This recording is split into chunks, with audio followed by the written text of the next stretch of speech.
Atención Perú, como comandante general de la Policía Nacional del Perú, Óscar Manuel Arriola Delgado, me dirijo hoy a la nación entera para anunciar el desmantelamiento de una organización que resolvió uno de los problemas más críticos del narcotráfico moderno con una solución que en su audacia resulta casi ingenieril: el problema de cómo mover grandes volúmenes de droga a través de cientos de kilómetros de carreteras con controles policiales, puestos de revisión, cámaras de vigilancia vial y sistemas de registro vehicular, sin que ninguno de esos controles produzca una detención. La respuesta que esta red desarrolló no fue evitar las carreteras, no fue buscar rutas clandestinas por trochas y caminos secundarios que añaden tiempo, riesgo mecánico y sospecha. Fue exactamente lo contrario: mezclarse con el flujo normal del transporte de carga que circula por las carreteras principales del país todos los días. Convertirse en invisible no por ocultarse, sino por parecerse perfectamente a lo que nadie detiene, a lo que ningún control revisa con profundidad, a lo que todos asumen que es exactamente lo que parece: un camión de carga más entre los miles que mueven la economía de este país de un extremo al otro. Para lograrlo, la red construyó una flota de vehículos que técnicamente no existían, camiones con placas que correspondían a otros vehículos, con tarjetas de circulación clonadas de unidades legítimas, con números de serie alterados para que ninguna verificación básica revelara la discrepancia. Una flota fantasma que circulaba con identidad robada, cargada con droga oculta en compartimentos construidos con precisión dentro de los remolques, y que cruzaba regiones enteras del país con la normalidad perturbadora de lo completamente ordinario. Esta mañana esa flota está incautada, esos compartimentos están abiertos, esa droga está fuera de circulación. Y los cabecillas logísticos que convirtieron el transporte de carga en una cadena de narcotráfico de escala nacional están respondiendo ante la justicia. Déjenme explicarles con detalle cómo funcionaba esta operación, porque cada elemento de su diseño revela una comprensión profunda de los puntos débiles del sistema de control vial y una inversión significativa en superar precisamente esos puntos. El transporte de carga por carretera en el Perú moviliza millones de toneladas de mercancías al año. Es la columna vertebral de la distribución comercial del país, desde los productos agrícolas de las regiones hasta los bienes manufacturados que abastecen los mercados de Lima y las ciudades intermedias. Esa escala de movimiento crea un desafío estructural para cualquier sistema de control. No es posible revisar con profundidad cada camión que circula por las carreteras sin paralizar el comercio. Los controles deben ser selectivos y la selectividad se basa en criterios que identifican qué vehículos merecen revisión detallada y cuáles pueden continuar. La flota fantasma de esta red estaba diseñada para no activar ninguno de esos criterios de selección. Las placas clonadas correspondían a camiones reales registrados con historial de circulación limpio. Una verificación de placa en un puesto de control mostraba un vehículo que existía legalmente, que tenía todos sus documentos en orden, que tenía revisión técnica vigente. La inconsistencia entre el vehículo físico frente al control y el vehículo registrado en el sistema era detectable solo con una verificación más profunda que incluía cotejar el número de serie del motor y del chasis con los registros de la placa, un proceso que requiere más tiempo y atención que la verificación estándar de placa y documentos. La red contaba con que esa verificación profunda no ocurría en la mayoría de los controles, especialmente en momentos de alto flujo vehicular, cuando la presión para mantener el movimiento de la vía hacía poco probable que un control se detuviera a hacer una inspección técnica detallada de cada unidad. Los compartimentos ocultos dentro de los remolques eran la segunda capa de protección, construidos con precisión por técnicos que conocían la estructura interna de los remolques. Estos compartimentos estaban diseñados para no ser detectables en una inspección visual estándar. Algunos aprovechaban espacios dentro de las paredes laterales, otros estaban integrados en el piso del remolque por debajo de la carga legítima declarada. Otros utilizaban la estructura del sistema de refrigeración en remolques frigoríficos. En todos los casos, el diseño buscaba que la cantidad, la distribución y el aspecto de la carga visible correspondiera exactamente con el manifiesto de carga declarado, de manera que un inspector que revisara los documentos y diera un vistazo al interior del remolque no encontrara ninguna discrepancia entre lo declarado y lo visible. La droga estaba en el espacio que ningún inspector casual miraría. La logística de la operación era compleja y altamente coordinada. Los cargamentos de droga provenientes de zonas de producción en regiones con actividad cocalera eran recibidos en puntos de transferencia específicos donde se cargaban en los compartimentos ocultos con la misma eficiencia de una operación de carga normal. Los remolques eran entonces llenados con carga legítima sobre los compartimentos, generando el manifiesto de carga declarado que correspondía a una operación comercial real. Los camiones salían de esos puntos de carga con documentación completa de transporte de carga legítima, con el nombre de una empresa real o ficticia como remitente y destinatario, y con una ruta declarada que correspondía a una ruta comercial normal entre las regiones involucradas. A lo largo de la ruta, equipos de comunicación permitían a los conductores coordinar con los operadores logísticos de la red para recibir información sobre controles policiales activos en determinados tramos y ajustar los tiempos de paso cuando era posible. No para evitar los controles, porque cambiar de ruta cuando hay un control levanta sospechas, sino para conocer el nivel de intensidad de revisión que encontrarían y para preparar la documentación y el comportamiento del conductor de manera que correspondiera con exactitud a lo que un transportista legítimo haría en esa situación. Los conductores de los camiones de la flota fantasma no eran conductores comunes reclutados sin conocimiento de lo que transportaban. Eran personas que sabían exactamente qué cargaba el remolque detrás de ellos y que habían sido entrenadas para comportarse con normalidad absoluta en cualquier control de tránsito. Conocían la carga declarada, conocían la ruta declarada, conocían el nombre del supuesto remitente y del supuesto destinatario y podían dar detalles coherentes sobre la naturaleza del negocio si un inspector hacía preguntas. Esa preparación era parte del valor que la red ofrecía a sus clientes del narcotráfico. No solo el transporte, sino la operación segura del transporte a través de todos los puntos de control del recorrido. ¿Cómo llegamos hasta ellos? La investigación comenzó con una señal técnica que nuestros equipos de inteligencia logística habían desarrollado la capacidad de detectar: anomalías en el registro vehicular.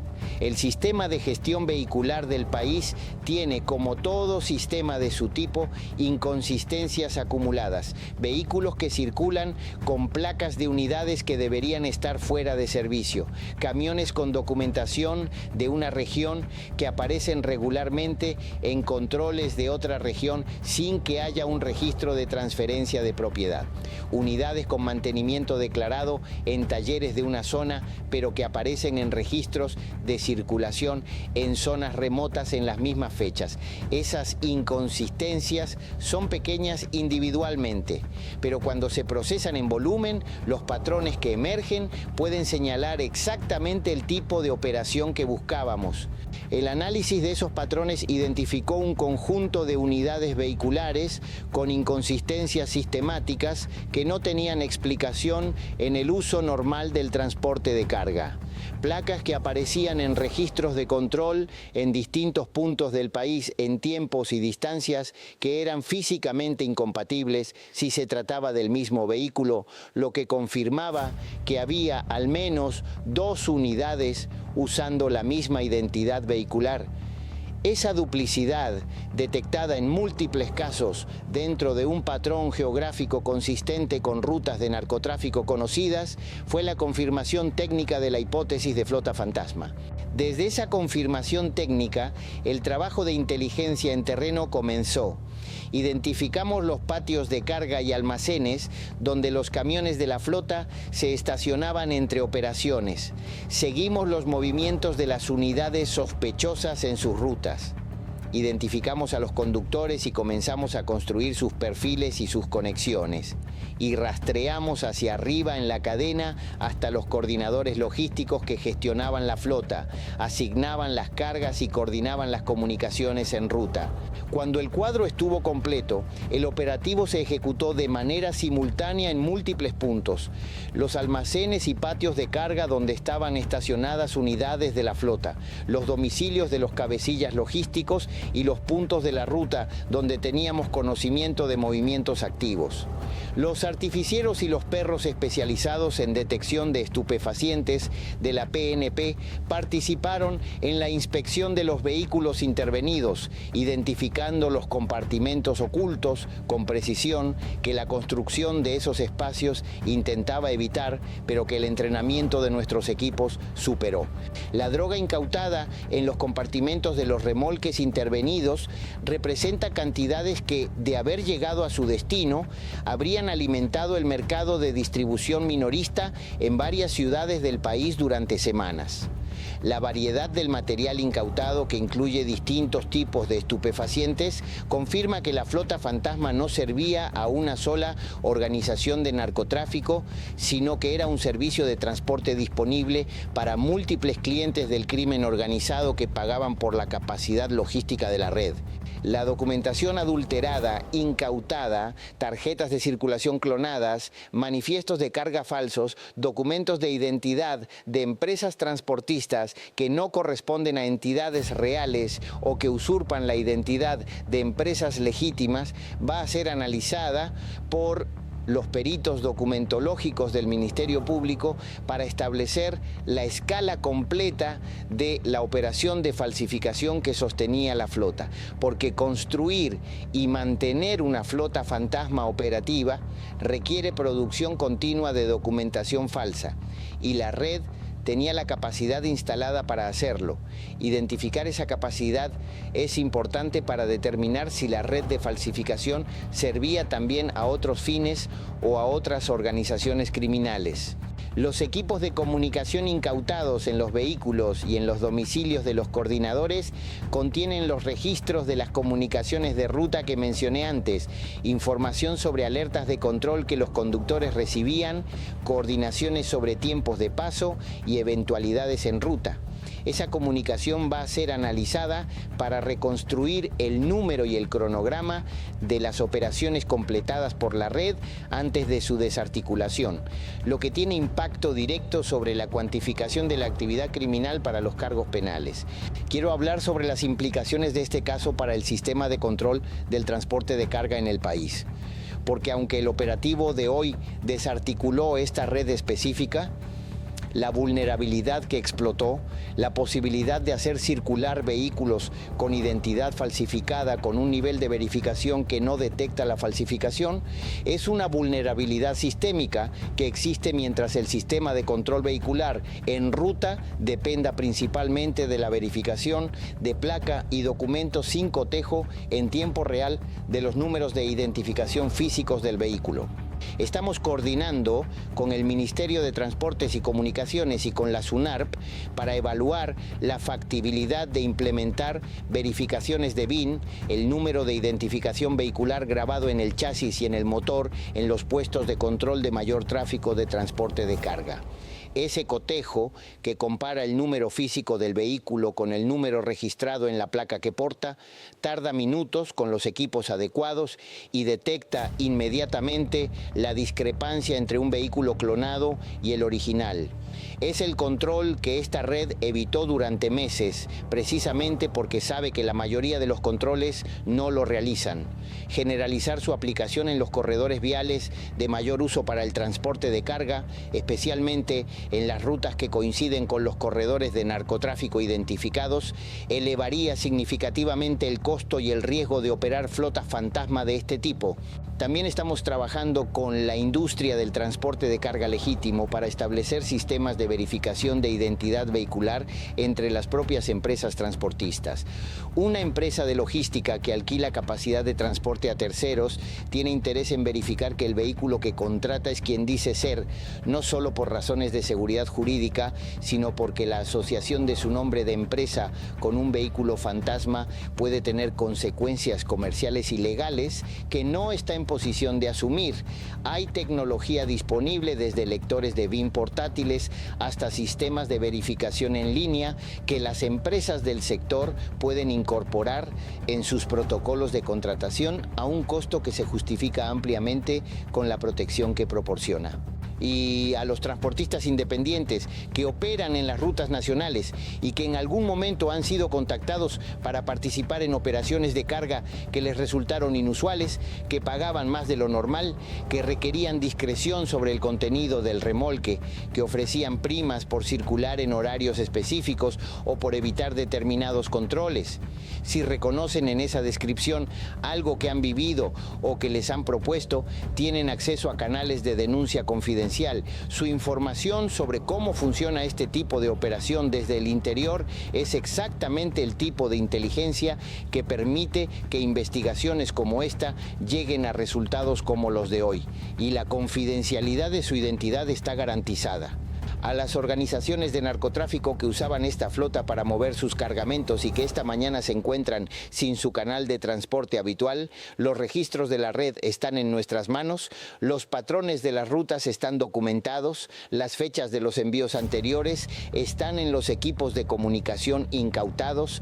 Esa información nos habla no solo de la logística de la red desarticulada hoy, sino de sus clientes. Y cada cliente que aparezca en ese registro es ahora el inicio de una investigación que ya comenzó, porque en este país las carreteras que conectan a los peruanos que mueven sus alimentos, sus materiales, sus productos, no son corredores de narcotráfico, son infraestructura de desarrollo, y la Policía Nacional del Perú va a defenderlas kilómetro a kilómetro, control a control, compartimento oculto a compartimento oculto, hasta que cada camión que circule por ellas lleve exactamente lo que dice llevar: